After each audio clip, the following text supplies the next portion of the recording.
તમને ખ્યાલ હશે આ નહીં ને ગઈ નવરાત્રીના સમયમાં મોદીજી ક્યાં હતા? અમેરિકામાં હતા. અને સાંજનું ડિનર હતું. કોની બાજુમાં હતું?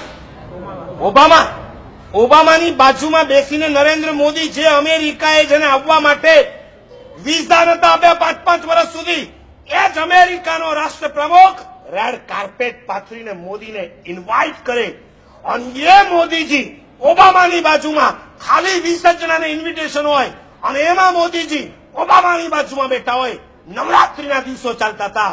એની અંદર ઓબામાએ જયારે ડિનર આપ્યું છે ત્યારે મોદીજીએ કીધું, માફ કરજો, અત્યારે નવરાત્રીના દિવસો ચાલે છે, નવરાત્રીમાં હું ઉપવાસ કરું છું. અને એ દિવસે મોદીએ ખાલી શું પીધું છે ખબર છે? ગરમ ઉકાળેલું પાણી પીધું છે. લીંબુનું પાણી પણ નથી પીધું. એક આટલા મોટા દેશનો પ્રાઇમ મિનિસ્ટર અમેરિકામાં ગયા પછી ઓબામાની બાજુમાં બેસી પોતાની પ્રતિજ્ઞાનું પાલન કરી શકતો હોય. નહીં તો તમારા જેવો હોય તો કહી દે, મિશેલ ભાભીને ખોટું ન લાગે એટલા માટે. મિશેલ ભાભીને ખુશ રાખવા છે. આટલા મોટા દેશનો પ્રાઇમ મિનિસ્ટર ત્યાં જઈને જો પોતાની બાધા પાડી શકતો હોય, તમને શરમ આવે છે? તમે ના પાડી શકો? તમારા જીવનમાંથી આ વ્યસનોને દૂર કરો. ફાટિયા બોલાવી દીધા છે તમારા કુટુંબના. અચાનક તમારા ડેથ થઈ જાય, તમારી પત્ની અનાથ થઈ જાય, વિધવા થઈ જાય, જે બાપ આંધળાની લાકડી જેવા તમે હતા એ બાપ બિચારો નિરાધાર થઈ જાય. 2-2 ને 4-4 વર્ષના સંતાનોને મૂકીને તમે પરલોકમાં ચાલ્યા જાઓ. કેન્સર તમારી શરમ નથી રાખવાનું. તમારી સામે ઢગલાબંધ દ્રષ્ટાંતો છે કેન્સર થયેલાના. અને યાદ રાખજો, આ શરૂઆતમાં તો એમ જ હોય છે કે આટલામાં શું આટલું લેશે તો કાંઈ નહીં થાય. વ્યસન એક એવી વસ્તુ છે, શરૂઆતમાં એનો ડોઝ બહુ ઓછો હોય છે, પણ એનાથી જયારે અંદર કિક નથી લાગતી ને ત્યારે એનાથી ડોઝ વધતો જાય.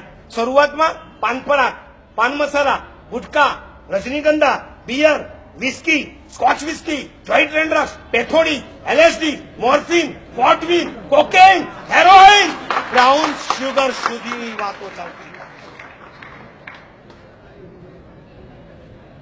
પાછળથી આમ કે તમને ક્યાંથી ખબર પડે? મને જ્યાંથી ખબર પડે ત્યાંથી, પણ તારા જીવનમાં તો નથી ને આ પાપ. તમારા જીવનની અંદર મહેરબાની કરીને કહું છું કે આ નાનું ગણાતું પાપ આવતીકાલે કેટલા ગણું મોટું થઈને આવશે તમને ખુદને ખબર નહીં પડે.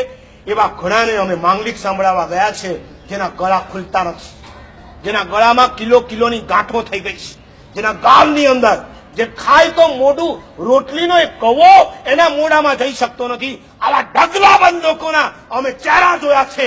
એ જોયા પછી એમ લાગે કે આપણે જીવતી નરકમાં આવી ગયા છે. બ્રિજ કેન્ડીમાં હતો, અનેક બેન આવ્યા 28 વર્ષની ઉંમરના.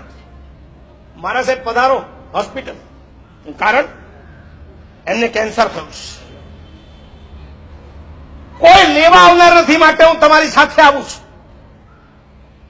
બેન આગળ ચડે, હું પાછળ. 18મા માળે મેં બેનને કીધું કે તમે ઉપર પહોંચો, હું આવું છું. મને કે નહીં મારા સાહેબ તમે પગે ચડો, મારાથી લિફ્ટમાં ના જવાય. અને 16મે માળે આવ્યા પછી એ બેન મને કે મારા સાહેબ 1 મિનિટ ઉભા રહ્યો. શું છે? મને કે મારા સાહેબ અમારો શું વાંક કે અમને આવી પનિશમેન્ટ? મેં હું સમજો નહીં. મને કે ડોક્ટરે કહી દીધું છે કે હવે આ ઘડી 2 ઘડીના મહેમાન છે, તમે માંગલિક સંભળાવો, જાણે એની જ રાહ જોઈ રહ્યા છે. આજ નહીં તો કાલે પરલોક ભેગા થવાના. મારા સાહેબ અમારો શું વાંક? ઘરમાં 60 વર્ષના બુઢા મા બાપ છે, એ કમાનાર એકલા હતા, એ ચાલ્યા ગયા પછી હવે મારે કમાવા નીકળવું પડશે. ચોરોના બજારની અંદર 28 વર્ષની નવજવાન વયે મારે કયો ધંધો કરવાનો? મારા સાસુ અને સસરા નિરાધાર. 28 વર્ષની વયે ભાળ યૌવન વયમાં મારે વીડો બનવાનો છે. અને મારા 2 દીકરાને મારે ભણાવી ગણાવીને મોટા કરવાના છે. એવું કાંઈ મૂકીને નથી ગયા કે એના આધાર પર હું મારા દીકરાને આગળ વધારી શકું. મારા સાહેબ ખોટું નહીં લગાડતા. આ બેન જે શબ્દો બોલ્યા છે ને આજે પણ યાદ આવે ને આંખમાં આંસુ આવે છે. મને કે મારું ચાલે તો હું એનું ગળું દબાવીને ખતમ કરી નાખું, ડોક્ટરને કહું એને ઝેરનું ઇન્જેક્શન આપીને મારી નાખું, ગદ્દારી કરીશ. લગ્ન પહેલાથી એમને આ એડિક્શન હતું, ચિકાર ગુટકા ખાતા હતા. અમે ના પાડી પ્લીઝ મત ખાઓ, અમારા માટે પણ મત ખાઓ. ધર્મ ખાતર ના છોડી શકો તો કઈ નહીં, કુટુંબ ખાતર છોડી દો. એ ના માન્યા. આજે 30 વર્ષથી ભર યૌવન વયમાં એ પરલોકમાં ચાલ્યા જાય. અમને બધાને નિરાધાર કરીને મારા સાહેબ ઠીક છે, મારો પતિ છે એટલે તમને કહું છું નૌકાર સંભળાવો. તમારી જગ્યાએ હું હોઉં ને, મેં કીધું બસ કરો બેન, હવે તમારે આગળ બોલવાની જરૂર નથી, તમે શું કહેવા માંગો છો હું સમજી ગયો છું. હવે પહોંચ્યા, નૌકાર સંભળાવ્યા અને 2 કલાકમાં ભાઈ પરલોકમાં ચાલ્યો ગયો.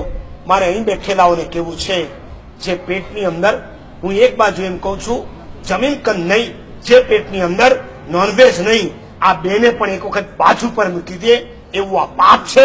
તમારા જીવનમાંથી આ વ્યસન દૂર થાય એવી અપેક્ષા રાખી ત્રીજા પોઈન્ટમાં જાઉં છું.